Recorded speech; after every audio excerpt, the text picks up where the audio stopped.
Hey guys, and welcome to another reaction video. Again, I forgot to close the window. I'm a professional. Today I'm continuing with the Taking Ponies to Series videos from FOB Equestria or Josh Scorcher. Two different channels, but the same guy. Today, Simple Ways and Filli Vanilli. Yeah, Filli Vanilli, I think I'm gonna say something after Simple Ways. Simple Ways, it used to be my second least favorite episode, just a little better than Pinky's Pride. Simply because, I mean, don't change yourself for the guy you like or the girl you like, is a lesson that I think is worth being in this. Every time I watch a show where that lesson is taught, I think the guy or girl who does change him or herself for someone is kind of an idiot, at least in that respect. And usually I can laugh about them. But I don't want to laugh about Rarity, because I like Rarity too much. And seeing her making such a, in my eyes, very stupid mistake wasn't the most nice thing, wasn't really something I wanted to see that bad. Plus, I don't know, I think that Trenderhoof guy, I believe his name, was kind of weird. Didn't like him that much. And the cringe humor. Like Rarity just being a completely idiotic version of Applejack, like Rarity imitating Applejack in a way was kind of very cringy, and I'm not that big of a fan of cringe humor. So not a lot in the episode that I did like. Later when Applejack turned the whole thing around and tried to act like Rarity in a way, that was very funny. That was something I very much did like. And yeah, it has been quite a while since I've seen that episode, and I don't remember that much. Or I don't remember it all that well, so maybe I can live with it better now than I could back then. So it's never gonna be one of my favorite episodes, but I think I can at least live with it a lot better now. So yeah, overall, again, I wouldn't say it's a bad episode, just that I don't like it that much, really. I have no idea what his opinion about this is going to be. Yeah, I have really no idea, so no point in making any kind of prediction, because I can't predict anything in this, so I guess I'll just get started. 3, 2, 1, click.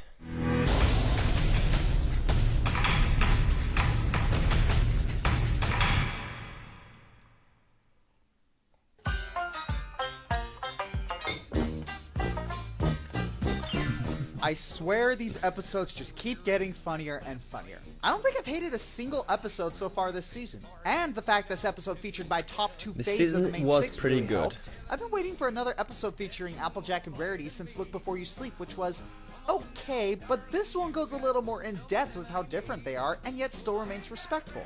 Here, let me explain what I mean. Yeah, I guess. So, this this episode starts off with announcing who's going to lead the Ponyville Day Festival. Okay, how many freaking festivals are there in Ponyville? I think I lost track after I hit double digits. It's almost like the only thing Ponyville seems to do is celebrate stuff. Oh wait. And more importantly, who the heck are these ponies? Look at their get-ups. Forget the guy who gets introduced later. I want to know the Monty Python French pony story. Also, how is the town getting the money for all the stuff it does? Given that a disaster happens every Tuesday, it makes me wonder how they get the money to fix anything. So, Rarity is given the job of lead pony, and she flips through the episode's storyboard sketches to show what she plans on doing.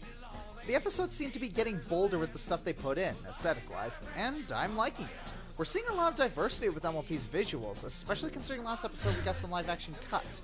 It shows the staff are willing to try new things to tell the story, and so far, it's working. Then we get Rarity's new crush, Trenderhoof, and I don't know, after seeing Cheese Sandwich as a new male character to drive the plot, this guy is just a little underwhelming.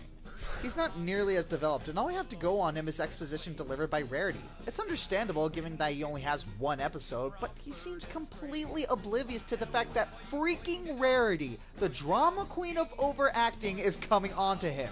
Seriously, how is this guy so clueless that Rarity likes him? She freaking fainted in front of him.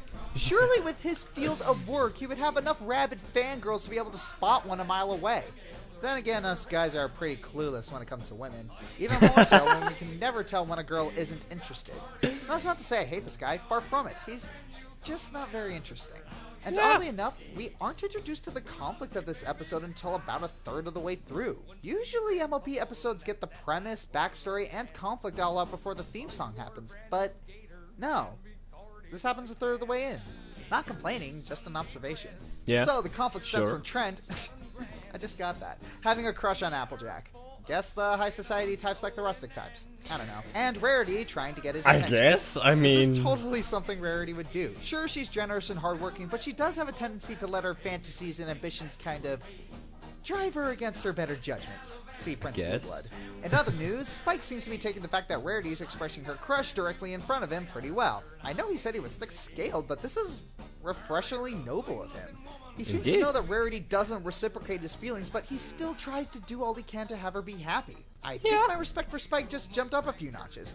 Well now done, if only we Spike. can get an I episode completely that forgot about showcases that. his virtues over his flaws. What makes the humor in this episode work is how much Rarity fails. One of the easiest and greatest ways to instill comedy is to take a character out of their element and make them do things they have no idea what to do. Humor that I didn't like Bonus yet. points if they are too cocky to admit they have no idea what they are doing. The jokes just write themselves.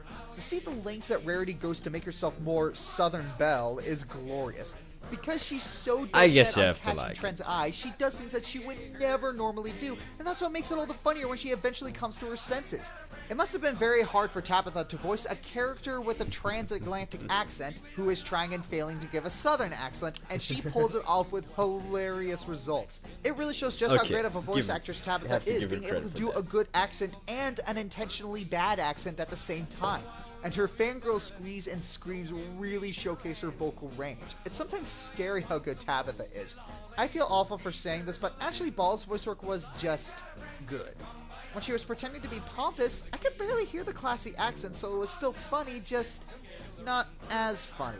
I don't know, Tabitha blew it out of the park, so Ashley's voice work kind of pales in comparison. Wow, I feel like a jerk. And then there's this scene, where Applejack gets so fed up with Rarity's bullcrap that she stabs at every single weak point Rarity has. That's the point where I really like the episode. Snooty drama queen Rarity acting like a southern stereotype, and southern stereotype Applejack acting like a snooty drama queen. Yeah, and for 2 minutes straight, they try to outhand the other. I think my chest is still in pain from how much I laughed. Rarity's breakdowns are always so much fun to watch. The moral being that changing what you are for the sake of love is a bad idea is a great moral, and well demonstrated being that we had 2 examples. Honestly, Rarity can be sometimes a bit shallow, so this is one of the perfect lessons for her to learn. It's an especially great moral for adolescents who are just getting into the whole opposite sex is no longer icky phase. Then again, maybe the moral would have been stronger if it demonstrated it's bad to change who you are for the sake of friendship rather than love, given the theme of the show. I don't know, am I taking this way too seriously? Probably.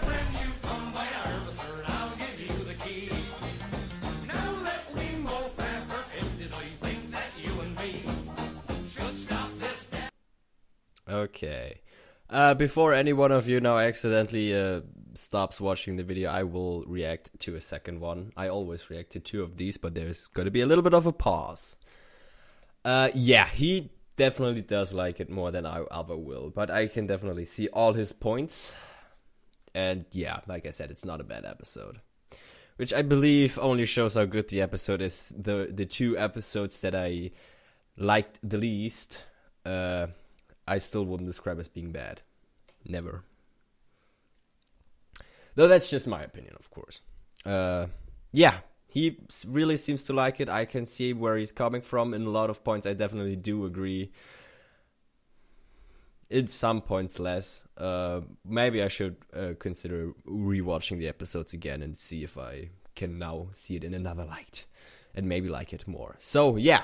The next one I'm going to react to is Filli Vanilli.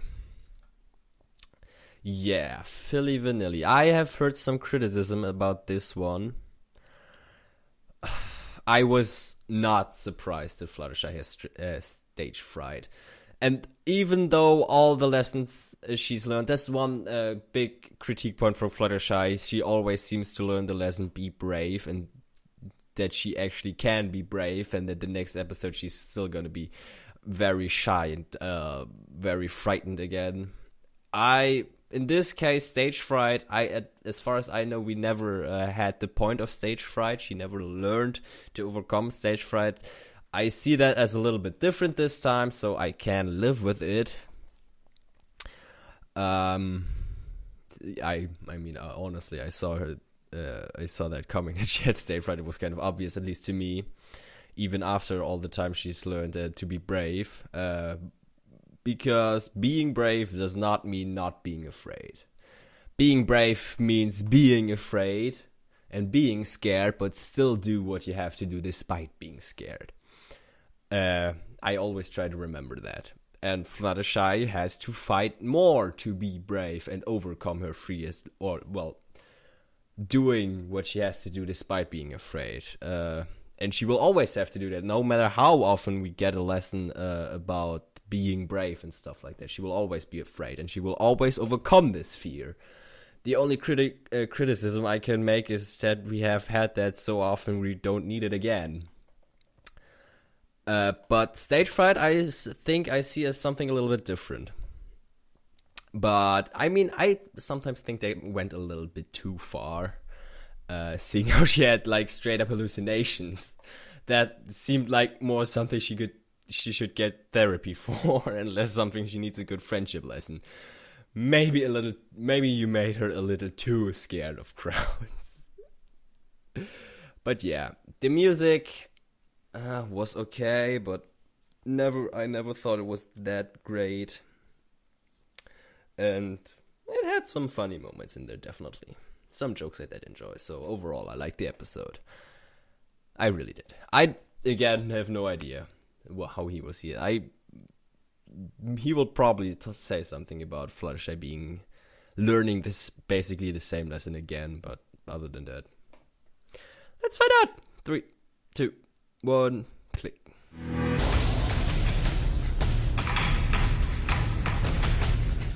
God, it's warm in here. Please don't stop the music. Well, I guess you like the music. But each episode keeps surprising me. The thing is, I don't read episode spoilers, and I don't watch previews before the episode comes out. I like to be surprised. Don't either. I didn't know which of the main 6 this episode was going to be focusing on, so imagine my surprise that this was a Fluttershy episode. And I wasn't too thrilled. On the spectrum of best main 6 to least, Fluttershy for me is dead last. It's for a lot of people, actually. Up. Look, it's a just lot of my people tastes. are that. It's not my fault she's not even in my top 10 favorite characters from the show. Keep digging your hole, Firebrand. Keep digging. Look, no offense, but I really think Fluttershy is overrated. Most of the time, all she ever does is act cute, and bronies fall at her feet, and her basic humor comes from how she can never get a word in, or they use her for the joke, hey, the shy character had something happen to her that makes her look not shy. Yeah, forget her great development in Hurricane Fluttershy, forget how she tries her hardest to believe in the best in others, but is also willing to chew out others if they act despicably enough. Let's all focus on how she's just there to act cute and have freakouts. I don't hate Fluttershy, I just think people give her attention for the wrong reasons, and it's a huge disservice to her character. Anyways, this episode starts out with Fluttershy singing, and I was not happy. The song was completely dry. It was a song about nothing. No character development, no exposition, and her voice didn't really blow my socks off. It was so generic and, dare I say, G3 that I wanted to puke. G3.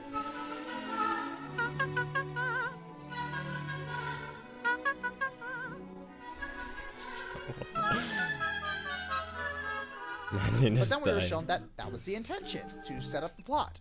Okay, that makes a little more sense, because if we had character development or exposition, I think it would have detracted from the overall story. It's almost like these writers knew what they were doing. Or maybe they don't, as Fluttershy's friends seem completely blown away by Fluttershy's voice. Like they've never heard her sing before. Then we are told there is another festival. Okay, I really want an answer to this. How many holidays are there in Equestria? On Earth, we have 8,000 years of developing culture and an enormous population to justify our number of holidays, but ponies have no such excuse. From the amount of birthday parties and festivals and such, won't the citizens of Ponyville eventually get tired of all the celebrations? Or at the very least, won't the government run out of money to keep funding these things? I'm thoroughly convinced there's a party tax. High Taxes taxes? are the only way I can think of them getting enough money to keep these parties running. But it's shown they don't have enough money to fix a town Maybe hall, but they Pinky certainly have works enough for to the keep Ponyville government lively as with party celebrating planner. something. There's no way they can keep these going. Unless we are seeing these month to month and there's just a lot of on-screen action that we can assume nothing happens in. Who knows, maybe important events just happen during festivals. And there's a new musical group. Jeez, the Brony musicians must be having a field day with this season. I'm worried that the staff might be working Daniel Ingram into the ground, especially considering Rainbow Rocks has 12 songs. Now, don't get me wrong, the songs are good. I'm just worried we might be getting a little overindulged. Having a song in an episode used to be something special and unique, and now it's become the expected. It's no longer a grand occasion we get a new song, it's just another song. Although, maybe the reason we haven't grown sick of these tunes yet is because each episode tries out a new style or genre. And today's genre? Barbershop a cappella. Okay, I dig it. And Big Macintosh is a singer in this musical group. I like the fact that Big Mac is getting a little more screen time and is evolving beyond just giving his trademark one-word answers. Some have requested we get a Big Mac episode when I'm a little apprehensive about the idea. Episodes featuring supporting characters usually don't go over too well. I'm not trying to be pessimistic here, it's just that they don't have a good track record. Then again, with the high quality these episodes have been giving us, if the writers feel confident enough, I say go for it. So, Big Macintosh throws out his voice and they have to find a remedy, which leads them to Sakura. Not the doctors for some reason. Why do ponies only go to Sakura whenever they have a problem? Then again, they might hang out with her on occasion, we just don't see it. Gotta take off-screen action into consideration here. These are slice of lives after all. Right when Sakura started laughing, I knew what was coming. And there's no other word I can use to describe this decision other than brilliant. Using Poison Joke to lower Fluttershy's voice. I know you think the Saints, but Mom, I'm here to tell the B-O-I-S, they're just easy. I have a balls are evil. They're making me feel like my head's in a hydraulic press. You now have a Not beard. only was this a great nod of continuity and freaking hilarious, it's also interesting. Poison Joke was previously described as a plant that plays pranks, and the effect is different depending on the pony. Now, I originally thought that the effect was different each time it affected the pony. It varies on how much you are exposed to and where you're exposed to it. And I also thought Poison Joke had some degree of sentience, given that it's a plant that plays pranks. Well, I But mean, no, she- the effect is apparently she the same made every a time. potion. Maybe it still thought Fluttershy singing bass was still funny? She made a potion Probably, with the considering it goal was. of And then they lowering decided her to have voice, Flutter so Guy maybe she did lip-sync some stuff singing with in the it. rain style. You know, it's kind of funny. Normally lip-syncing is demonized and frowned upon in the music world, but in this one, you totally get behind why they have to do it. One, it's for charity. They're not trying to get fame or money, they just want to help. Two, Fluttershy doesn't want the attention. She's not being exploited or used, she just gets to sing and do what she loves without the fear of performing. It's interesting to note that it wasn't Rarity who pushed Fluttershy to keep performing. It was Fluttershy's doing. You would think Rarity would do that given her nature, but then remember, that is also keeping within her character. Rarity tries to get ahead and works others into the ground, but she also likes to see others succeed and tries to help others achieve success in any way she can. So the group keeps performing and are eventually found out, and Fluttershy goes into panic mode. Always feel like somebody's watching me. And I have no privacy. Ship is magic. Out of all the main six, I really think Fluttershy is the most mentally unsound. Yes, even more so than Pinkie Pie. There's being shy and there's being socially incompatible. This is glossophobia to the point of being pantophobia. The main six go to try and comfort Fluttershy and kinda botch it up. And here we are with the complaints that Pinkie was being a jerk. At first, yeah, it did kind of bug me how insensitive Pinkie was being, but again, the more I thought about it, this is keeping with Pinkie's character. She's shown on multiple occasions that she can't read a situation very well, and she really doesn't know when to shut up. Maybe she just likes hearing herself talk. The rest of the friends pick up the slack and say some surprisingly great words of encouragement. The one thing I loved is how Fluttershy didn't completely get over her stage fright. This is Fluttershy, after all. Yeah. Gosh, I really think Lauren Faust wrote that character into a corner with her name. Wallflower characters in general usually don't get a lot of development unless they drop the trait entirely. But even that is tempered with Fluttershy's line, baby steps. That is a great line right there. Throughout Season 1 and 2, there were a lot of character conflicts that I thought were solved too quickly. But here, it shows that even though a character has a spurt of growth and overcomes a flaw, that doesn't automatically mean they can do it again. It gives them a degree of realism. Still, this episode didn't change how I felt about Fluttershy. She is still worst main 6. Okay, she's the least good main 6. Is that better? Oh, shut up! You're all taking me way too seriously. Join the dark side. May the force be with you all. John Williams is the man. I need to check out that song. Yeah. Yeah, he doesn't like Fluttershy that much. There's surprisingly a lot of people, or at least I'm always surprised about how a lot of people, at least I know, a lot of bronies, would set Fluttershy to the bottom of their list. I can't make a list. I have tried. I have failed. I just can't. It's not the problem that I can't put anyone at the bottom. It's like more the problem I can't put anyone at the bottom 3 places. I always keep thinking, no, he doesn't belong at the bottom, and think of some of the greatest moments, try to place them somewhere at least a little bit higher than a new one is at the bottom, and I do the same thing over and over and over again. I still say my favorite is Rainbow Dash, and my second favorite is probably Applejack. Everything below that, I have honestly no idea. I've stopped trying. I don't have a list, but like I said, I can't put anyone at the bottom, so I won't. Including Fluttershy. I would never put her on the bottom. I won't. I can't put anyone at the bottom of the list, honestly. So, yeah. I see where he's coming from, both with his positive opinions and with some of the more negatives. I, for my part, do like the episode, and I think, at least what I got from this, he does too. Overall, he thinks it's a good episode. Not great, but good, and I share that opinion. A good episode. Well, if you remember last Saturday, well within the MLP standard, though I would say more towards the upper end. Not almost great, not great, not almost great. Very well in the standard, but it stands pretty good in that standard. While I personally found Stranger Than Fanfic a little bit weak. Just a little bit. Though it had great moments too. Yeah. Don't really know a lot to say. He didn't say that much about the criticism Fluttershy gets, at least from what I have heard. The most often criticism I have heard about Fluttershy. And yeah, I agree. It is great. It was a good idea that she didn't fully overcome her stage fright.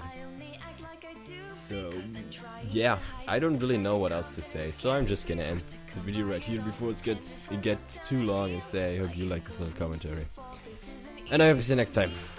Bye.